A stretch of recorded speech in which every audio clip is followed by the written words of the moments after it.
दोस्तों, आज की कहानी है भाभी हमने तो बहू से दहेज मांगा ही नहीं था। दोस्तों, कहानी शुरू करने से पहले अगर हमारे चैनल को सब्सक्राइब नहीं किया हो तो कर लीजिए ताकि आपके पास पहुंचे हर रोज नया वीडियो।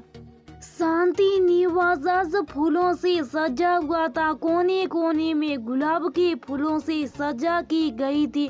घर का एक एक कोना रोशनी से जगमगा रहा था। अवसर ही ऐसा था, शांति जी और अशोक जी के इकलौते बेटे आदित्य और पूजा की शादी जो थी।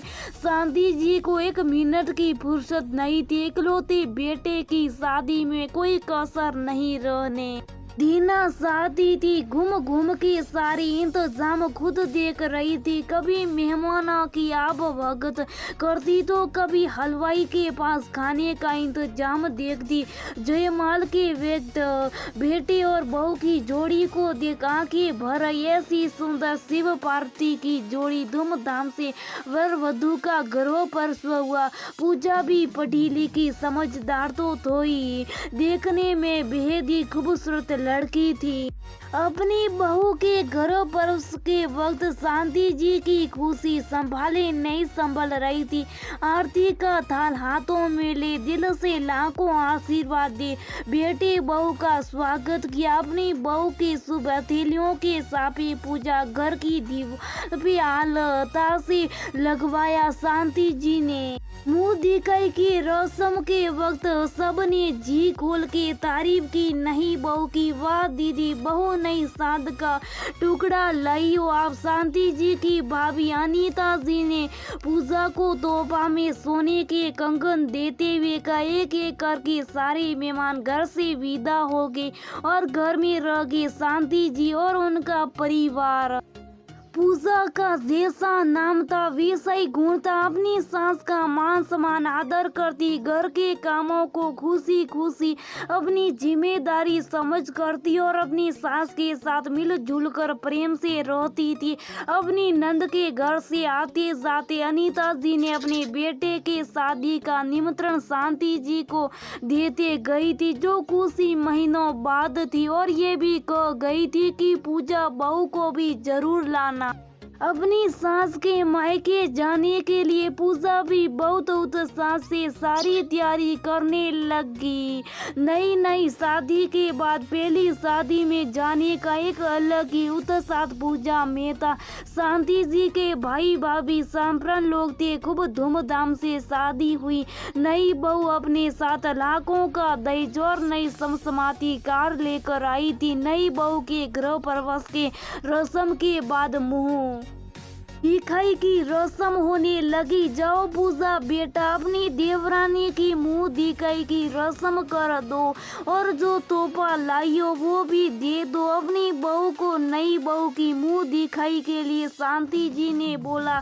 जैसे पूजा ने तोहफा दे अपनी देवरानी की मुंह दिखाई की रस्म की, अनीता जी जो जैसे इसी मौके के ताक में बैठी थी ने पूजा पे सबके सामने व्यंग करते हुए कहा, देख लो पूजा बहू, मेरी नई बहू तो सुंदर भी और दहेज भी लाइए, तुम्हारी तरह खाली हाथ नहीं आई। अपनी मामी सास के मुंह से ये सब सुन पूजा का सारा उत्साह ठंडा पड़ गया।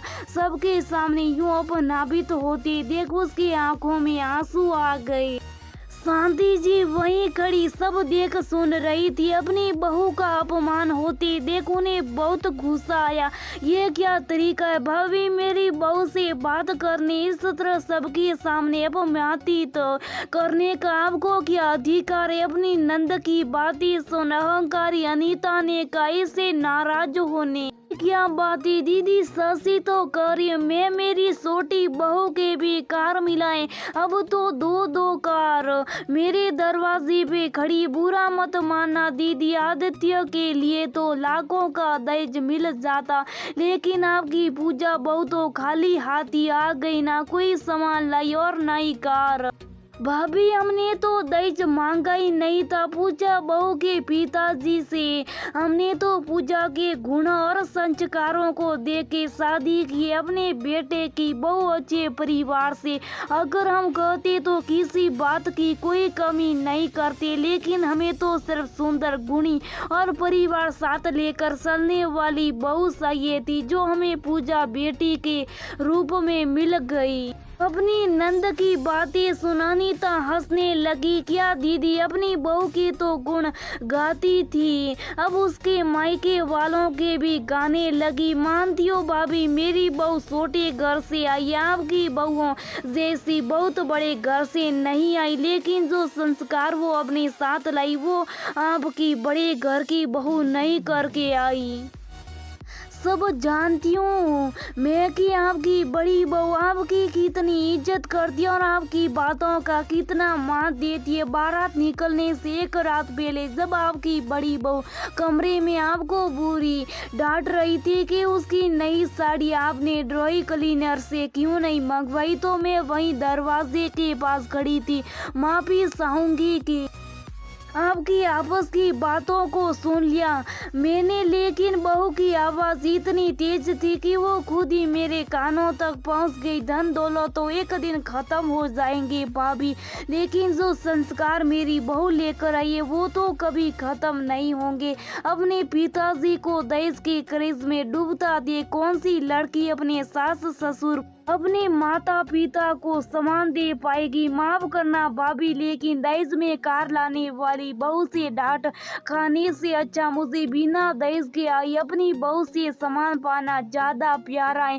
बहू से लड़ाई कर अपनी इज्जत का तमाशा पूरे परिवार और मोहल्ले में करवाने का शौक मुझे नहीं। अपनी नंद की बातों को सुन अनीता जी के चेहरे का रंग उड़ गया। शांति जी ने अपनी भाभी को सच का ऐसा आईना दिखलाया कि उनकी बोलती बंद हो गई और अपनी सासू माँ के पास खड़ी पूजा गर्व से भर उठी। ऐसी सास पाकर समान तो पहले भी पूजा के दिल में अपनी सासू माँ के लिए बहुत था, लेकिन आज तो वो स्थान औरों सा हो गया था। दोस्तों, किसी भी लड़के की गुणों की तुलना धन से करना बहुत गलत है। धन दौलत तो खत्म हो सकते हैं, लेकिन संस्कार वो तो अमिट होते। शांति जी ने अपनी बहू को दहेज के ऊपर रखा और अपनी बहू की नजरों में अपना सम्मान हमेशा के लिए बना लिया।